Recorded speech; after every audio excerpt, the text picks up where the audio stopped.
अब हम एनालाइज़ करते हैं स्टेटमेंट 1 को। The company is organized into departments, okay. तो कंपनी में डिपार्टमेंट्स हैं, ठीक है। Each department has a name, department के पास नेम है and a particular employee who manages the department, okay. We keep track of the date, start date when that employee began managing the department. We keep track of the start date when the employee began managing the department. Department may have several locations. तो हम यहाँ पे entity department को बनाते हैं और उसमें 2 attribute यहाँ पे हम स्टोर कर रहे हैं, नेम एंड लोकेशन। और ये जो मैनेजर है डिपार्टमेंट का और जो स्टार्ट डेट जो मतलब joining date of the manager है, ये सब हम एक अलग टेबल में हम ये रिलेशनशिप है। ये एंटिटी नहीं, ये डिपार्टमेंट का एट्रीब्यूट में नहीं आएगा। डिपार्टमेंट को मैनेज कर रहा है एम्प्लॉयी, तो एक नया एम्प्लॉयी टेबल बनाएँगे और उसमें मैनेजेस रिलेशनशिप होगा डिपार्टमेंट एंटिटी का और हमारे एम्प्लॉयी एंटिटी का। समझ में आ रहा है? और उसी का हम एक एट्रीब्यूट, रिलेशनशिप का एट्रीब्यूट हम डिफाइन करेंगे, join date. Are you getting my point? Start date. तो ऐसे इसको ऐसे नहीं करते कि डिपार्टमेंट के अंदर जो पहले इंट्यूटिवनेस से आएगा किसी के दिमाग में कि डिपार्टमेंट नेम दे दे, लोकेशन दे दें, फिर यहीं पे सुपरवाइज़र भी दे दें, यानी कि मैनेजर भी दे दें और उसका start. That is not the way, that is not the way, that will make redundancy in the data. वही सेम चीज़ हम इस टेबल में स्टोर करेंगे, फिर एक सेम चीज़ हम किसी और एम्प्लॉय टेबल में भी स्टोर करेंगे। तो हमारा व्यू जो भी जनरेट करना चाहते हैं वो आ जाएगा। तो बेस्ट पॉसिबल रिडंडेंसी को कम करने के लिए और भी बहुत कुछ फैक्टर्स हैं, उनको ध्यान में रखते हुए इस तरह से अगर हम बनाएंगे तो हमारा रिडंडेंसी नहीं आएगा, कम से कम स्पेस में ज़्यादा अच्छा काम होगा। समझ में आ रहा है? और जैसा भी व्यू हम प्रोजेक्ट करना चाह रहे हैं वो हम प्रोजेक्ट कर सकते हैं कहीं भी। इसीलिए हमने यहाँ पे डिपार्टमेंट एंटिटी बनाया, उसमें सिर्फ 2 ही एट्रीब्यूट दिया, नेम एंड लोकेशन। उसके बाद बाकी जो है वो हम रिलेशनशिप में डिफाइन कर देंगे दूसरी एंटिटी के साथ, ठीक है। स्टेटमेंट 2 जो बोल रहा है, department controls uh number of project each of which has a name and a location. अब दूसरा स्टेटमेंट जो बोला, डिपार्टमेंट कंट्रोल करता है एक नंबर ऑफ प्रोजेक्ट को। तो ये जो डिपार्टमेंट कंट्रोल्स नंबर, ये भी रिलेशनशिप है। रेड के अंदर जितने भी चीज़ देख रहे हो वो रिलेशनशिप है। तो project each of which has a name and location. तो प्रोजेक्ट के पास नेम एंड लोकेशन है। एक नया एंटिटी हमने प्रोजेक्ट बनाया जिसका कि एट्रीब्यूट दिया नेम और दूसरा एट्रीब्यूट दिया लोकेशन। तो entity project, attribute name and attribute location, this is the entity, strong entity है ये। Name and location are the atomic attribute और सिंपल एट्रीब्यूट, ठीक है। स्टेटमेंट 3 अगर हम देखें, we stored each employees name, mobile number, PAN address including email, salary, gender and birth date. An employees assigned to one department but may work on several project. अब ये सब relationship है विच are not necessarily controlled by the same department. We also keep track of the number of hours per week that an employee works on each project and keep track of the direct supervisor of each employee. तो जब भी हम statement analyse कर रहे हैं ER diagram बनाने के लिए, तो उसमें सबसे ज़्यादा इंपॉर्टेंट है ये देखना कि कौन कौन सा मतलब कौन कौन सा लाइन हमें एंटिटी बता रहा है और क्या क्या चीज़ हमें रिलेशनशिप बता रहा है। हमें ये डिफ्रेंशिएट करना बहुत ज़्यादा मेन इसी को हमें डिफ्रेंशिएट करना है। अच्छा, ये जो है ये एंटिटी है और ये जो है ये रिलेशनशिप है। उसके बाद कुछ रिलेशनशिप के एट्रीब्यूट होंगे, कुछ एंटिटी के एट्रीब्यूट होंगे, ठीक है। तो एक नया एंटिटी हमने एम्प्लॉयी बनाया। एन एम्प्लॉइज़ असाइन्ड, ये फिर रेड वाला रिलेशनशिप है। An employees assigned to one department but may work on several project which are not necessarily controlled by the same department.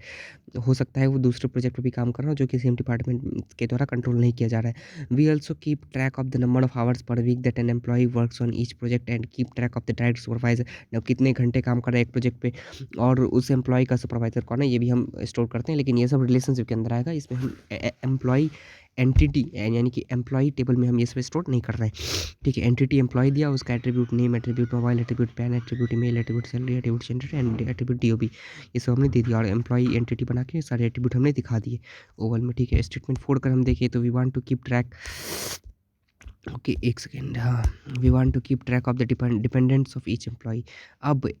अब एम्प्लॉई पे जो डिपेंडेंट है for insurance purposes, we keep the each dependents name, gender, birth date and relationship to the employee. तो ये है। अब ये employ पे डिपेंडेंट है तो ये एक वीक एंटिटी है और इसमें एक आइडेंटिफाइंग रिलेशनशिप होगा इसका किसके साथ, एम्प्लॉय के साथ, ठीक है। बहुत बढ़िया। एंटिटी डिपेंडेंट है, यहाँ पे एट्रीब्यूट नेम है, एट्रीब्यूट जेंडर है, एट्रीब्यूट डीओबी है, फिर एट्रीब्यूट रिलेशनशिप है। तो वीक एंटिटी है, डबल बाउंडेड रेक्टेंगल से अंदर में हमने लिख दिया डिपेंडेंट। उसके बाद उसके एट्रीब्यूट है date of birth, name, gender, relationship, but these are not these attributes are none of the attributes are key attributes that these attributes cannot identify each tuple uniquely. So this a dependent entity is dependent on employee entity. Okay, parent entity of the dependent entity is employee entity. Okay,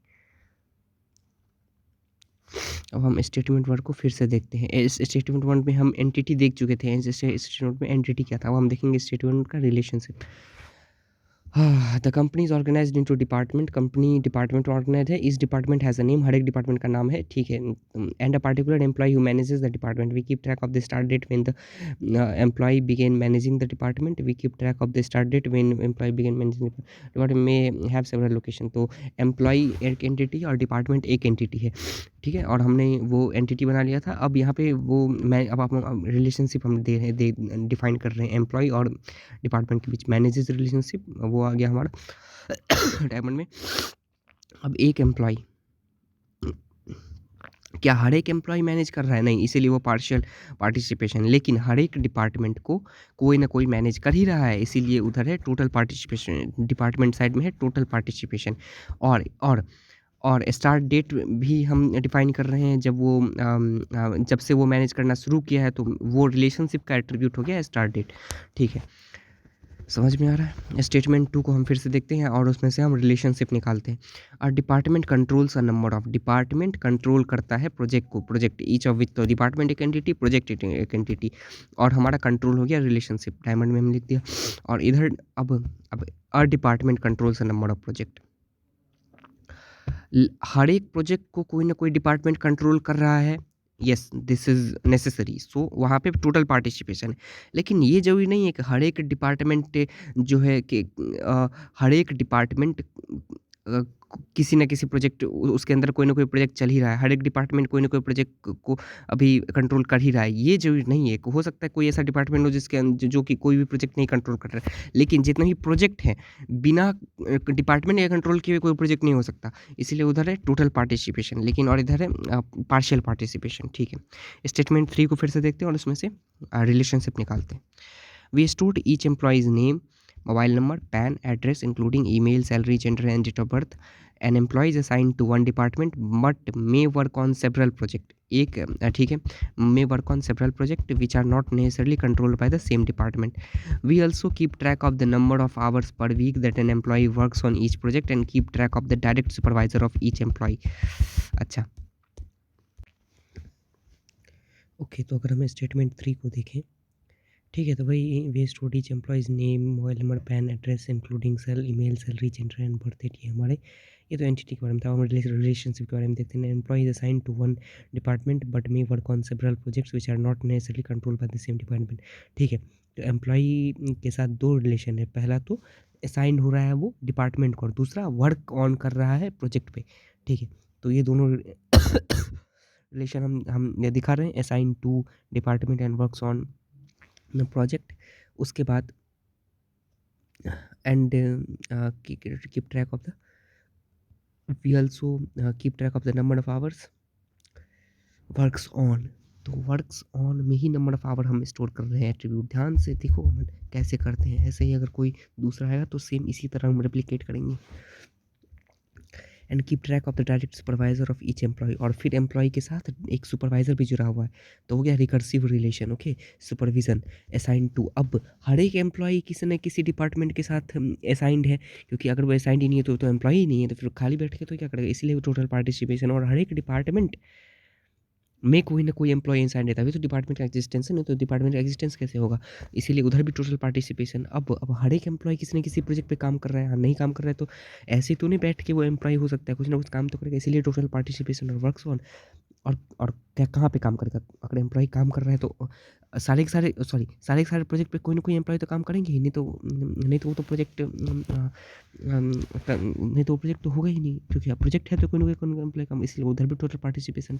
अब ये relationship का attribute है, क्योंकि hours, क्योंकि वो mention था। ये सब जैसे हमने अभी ये एग्जाम्पल था, देख के तुमने देख लिया कैसे उसको डिकोड करके ER डायग्राम बनाया है। ऐसे कोई नया आ जाए तो हम लोग सेम इसी तरीके से बना लेंगे। ठीक है, अब हम स्टेटमेंट 4 को फिर से देखते हैं और इसमें से भी हम रिलेशनशिप छाँटेंगे। You want to keep track of the dependence of each employee for insurance purposes. ठीक है, ये हो गया आइडेंटिफाइंग रिलेशनशिप, और वो हो गया वीक एंटिटी। आइडेंटिफाइंग रिलेशनशिप किस-किस के बीच होता है? स्ट्रॉन्ग एंटिटी और वीक एंटिटी के बीच। Students of each employee for insurance purposes we keep each dependents name, gender, birth date and relationship to the employee. ठीक है, एम्प्लॉयी है और फिर उधर डिपेंडेंट है और ये डिपेंड्स है। ये हो गया आइडेंटिफाइंग रिलेशनशिप, और डिपेंडेंट हो गया हमारा वीक एंटिटी, एम्प्लॉय हो गया स्ट्रॉन्ग एंटिटी। वो स्ट्रॉन्ग एंटिटी के सारे एट्रीब्यूट हैं, उधर वीक एंटिटी के सारे एट्रीब्यूट हैं। ठीक है, बहुत बढ़िया। अब सबको हम कंबाइन कर रहे हैं। अभी जो हम 1 2 3 4 का एनालाइज करके हम एंटिटी बनाए हैं, फिर से एनालाइज करके हम रिलेशनशिप बनाए, अब सबको कंबाइन करके एक मिला रहे हैं। तो ये जैसे हम उधर के हैं वैसे ही कर लेंगे, ये कोई बहुत बड़ी बात नहीं है।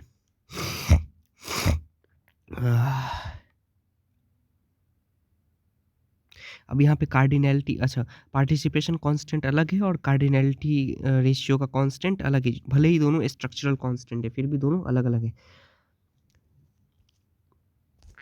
ठीक है, फिर से आते हैं, फिर से आते हैं, फिर से आते हैं, फिर से आते हैं।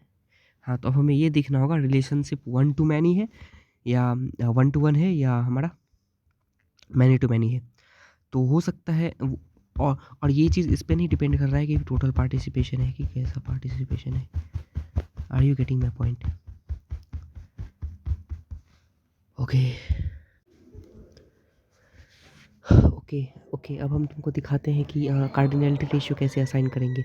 अब अभी देखो, अब जैसे जैसे हमने तोड़ के सारे के सारे रिलेशनशिप और एंटिटी हम बनाए हैं, सबको कंबाइन कर देंगे, उसमें तो कोई दिक्कत नहीं आएगा। सारे सारे हम उसको एंटिटी और रिलेशनशिप को कंबाइन करके पूरा फुल चार्ट बना लेंगे containing all the entities and all the relationship. Okay, वो बनाने के बाद अब देखो, अब कार्डिनैलिटी रेशियो कैसे डिफाइन करते हैं। अब कार्डिनैलिटी रेशियो कहाँ डिफाइन होगा? जहाँ भी कोई रिलेशनशिप होगा वहाँ पे। इसका कोई लेना देना नहीं है टोटल पार्टिसिपेशन है कि कैसा पार्टिसिपेशन है कि पार्शियल पार्टिसिपेशन है, किस टाइप का पार्टिसिपेशन, उससे कार्डिनैलिटी रेशियो का कोई लेना देना नहीं है। इसके लिए अलग नज़रिए से देखना होता है। कैसे देखना होता है मैं बता रहा हूँ। अब देखो, डिपार्टमेंट कंट्रोल प्रोजेक्ट, तो क्या मतलब यहाँ पे एक डिपार्टमेंट बहुत सारे प्रोजेक्ट को कंट्रोल करेगा, इसीलिए डिपार्टमेंट की तरफ एक और उस तरफ एन, एक डिपार्टमेंट कंट्रोल करेगा बहुत सारे प्रोजेक्ट को। ठीक है, ऐसे देखेंगे। एक बहुत सारे एम्प्लॉयज़ असाइन होंगे एक डिपार्टमेंट में।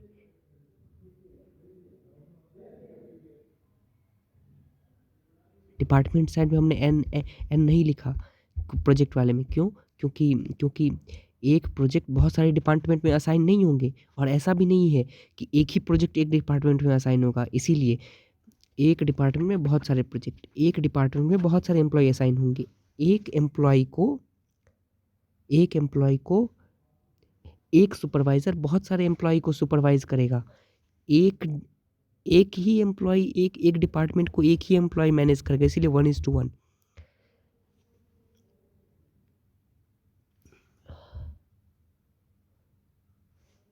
अब देखो, एम्प्लॉय में वर्क्स ऑन में n:n, एक एम्प्लॉय बहुत सारे प्रोजेक्ट पे काम कर सकता है। हाँ, और फिर सेम ही प्रोजेक्ट पे दूसरा एम्प्लॉय भी एक ही प्रोजेक्ट बहुत सारे एम्प्लॉय पे भी काम, हम एक ही प्रोजेक्ट में बहुत सारे एम्प्लॉय भी काम कर सकते हैं। एक ही प्रोजेक्ट में एक ही मतलब एक ही एम्प्लॉय बहुत सारे प्रोजेक्ट में भी काम कर सकते हैं, और एक ही प्रोजेक्ट बहुत सारे एम्प्लॉय पे भी एम्प्लॉय एक ही प्रोजेक्ट पे बहुत सारे एम्प्लॉय, जब ये दोनों बात हाँ हाँ हो रहा है ना, सेटिस्फाई हो रहा है, इसीलिए n:n हो गया वो। और अगर एम्प्लॉय डिपेंड्स और डिपेंडेंट, हाँ, एक एम्प्लॉय पे बहुत सारे डिपेंडेंट हो सकते हैं, और हाँ हाँ, लेकिन बहुत सारे डिपेंडेंट, हाँ, एक डिपेंडेंट बहुत सारे एम्प्लॉय पे डिपेंडेंट नहीं हो सकता। एक डिपेंडेंट एक ही एम्प्लॉय पे डिपेंडेंट होगा, इसीलिए 1:n। ऐसे ऐसे चेक करेंगे। दो तरह का प्रश्न पूछेंगे, एक उस दृष्टिकोण से, किस दृष्टिकोण से देख लेंगे। अगर दोनों सेटिस्फाई हो रहा है तो n:n, जिधर वाला एक के लिए सेटिस्फाई हो रहा है तो 1:2, दूसरा वाला n, और सिर्फ एक एक करके ही सेटिस्फाई हो रहा है तो 1:1। ऐसे ऐसे देख लें तो ठीक है। Count number of strong entities. ठीक है, स्ट्रॉन्ग एंटिटीज़ को फिर हम काउंट करके देख लेंगे। जैसे कि उसमें एम्प्लॉय है, उसका सारा का सारा एट्रीब्यूट लिस्ट करके दे दो, प्राइमरी की को अंडरलाइन कर दो। ठीक है। मल्टी वैल्यूड एट्रीब्यूट हो गया, की एट्रीब्यूट हो गया, एटॉमिक और सिंपल एट्रीब्यूट हो गया, और कौन सा एट्रीब्यूट होता था, एक और एट्रीब्यूट था डेराइव्ड एट्रीब्यूट, तो वो तो कुछ नहीं है, कंपोजिट एट्रीब्यूट भी कुछ नहीं है।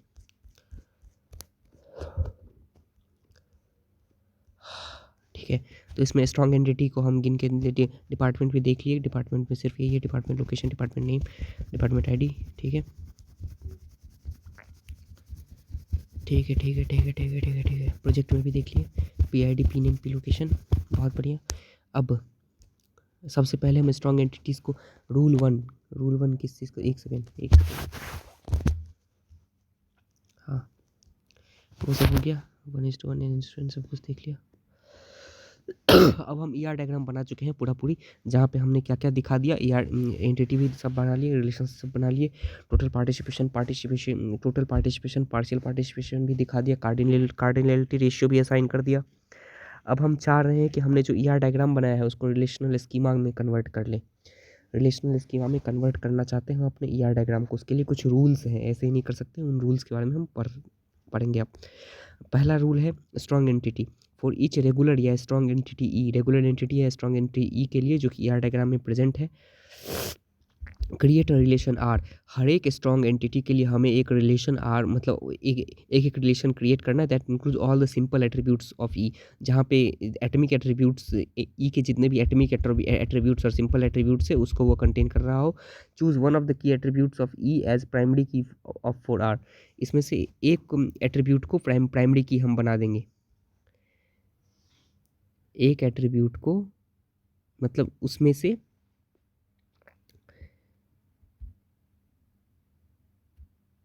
स्ट्रॉन्ग एंटिटी ई है, उसके पास एट्रीब्यूट्स हैं, उसमें से एक एट्रीब्यूट्स को हम one of the key attributes, मतलब एक जो कि मतलब यूनिक एट्रीब्यूट्स हैं, मतलब वो ऐसे एट्रीब्यूट्स जो यूनिक वैल्यूज़ रख रहे हैं उसको हम प्राइमरी की बना देंगे आर का। और जैसे कि यहाँ पे हमने प्रोजेक्ट लिया, उसमें रिलेशनल स्कीमा का नाम दे दिया हमने प्रोजेक्ट, और उसका फिर एट्रीब्यूट लिस्ट है P I D, P name, P location, that's good. Rule one, include only the simple component attributes of a composite attribute if the chosen key of E is composite, the if the chosen key of E is the set of simple attributes that form it will together form the primary key of R.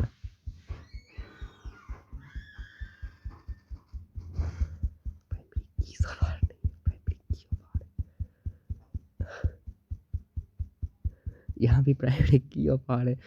Composite attributes, if the chosen key of E is composite, the set of simple attributes that form it will together form the primary key of R.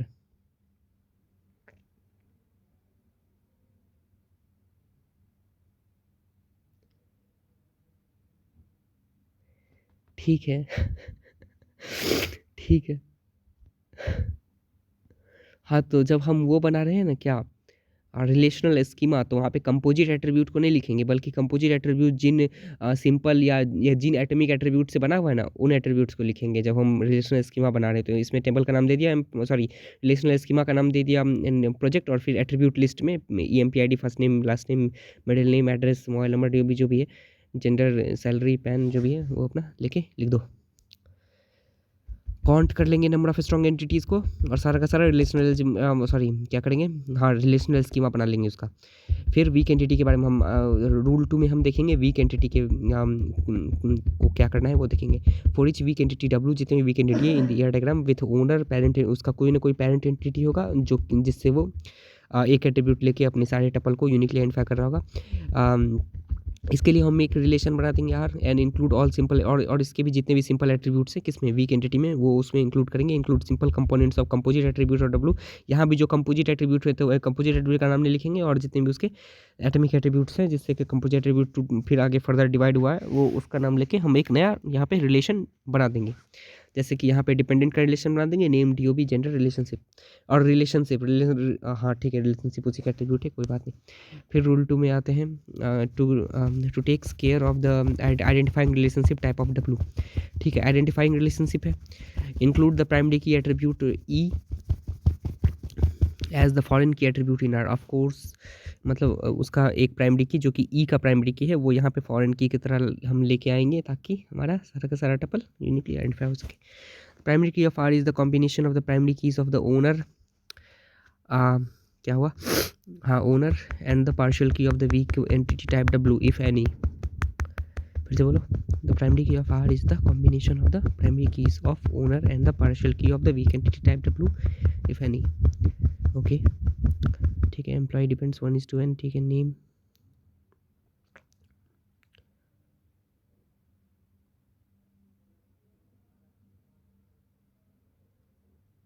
ठीक है, combination is the, ठीक है, ठीक है, ठीक है, ठीक है, ठीक है, ठीक है, ठीक है, ठीक है, ठीक है।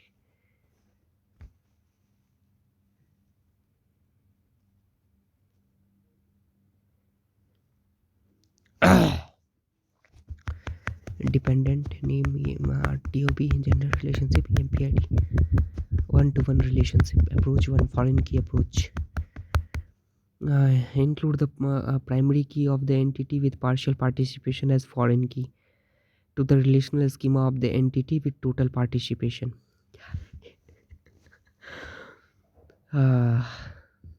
रूल 3 है 1-to-1 रिलेशनशिप के लिए, रूल 3 है हमारा 1-to-1 रिलेशनशिप के लिए, अप्रोच 1 है foreign key approach, include the primary key of the entity. ओहो, हाँ, अब देखो हमने क्या क्या देख लिया, स्ट्रॉन्ग एंटिटी को निपटा चुके हैं, वीक एंटिटी को निपटा चुके हैं, अब जहाँ जहाँ 1-to-1 रिलेशनशिप है वहाँ पे आओ।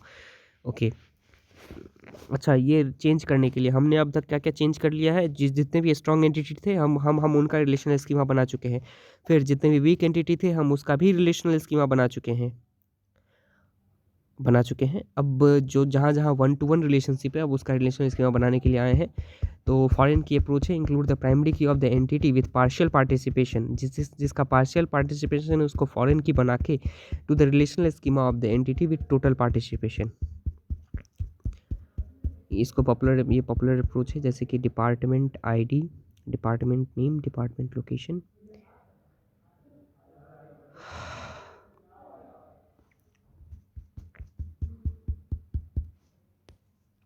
इधर टोटल पार्टिसिपेशन है, उधर क्या करो, जो पार्शियल पार्टिसिपेशन वाले का प्राइमरी की फॉरेन की तरह लेके आ जाओ,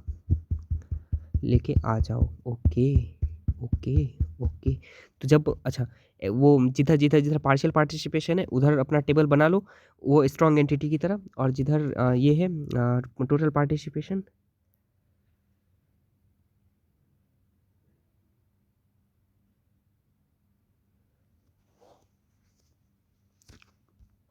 ठीक है, merged relation. An alternative mapping is possible by merging the two entity types and the relationship into a single relation. Appropriate if both participants are total. फिर है क्रॉस रेफरेंस या lookup table. Create a third relation R with the primary keys of the participating entities along with the attributes of the relationship if there is any.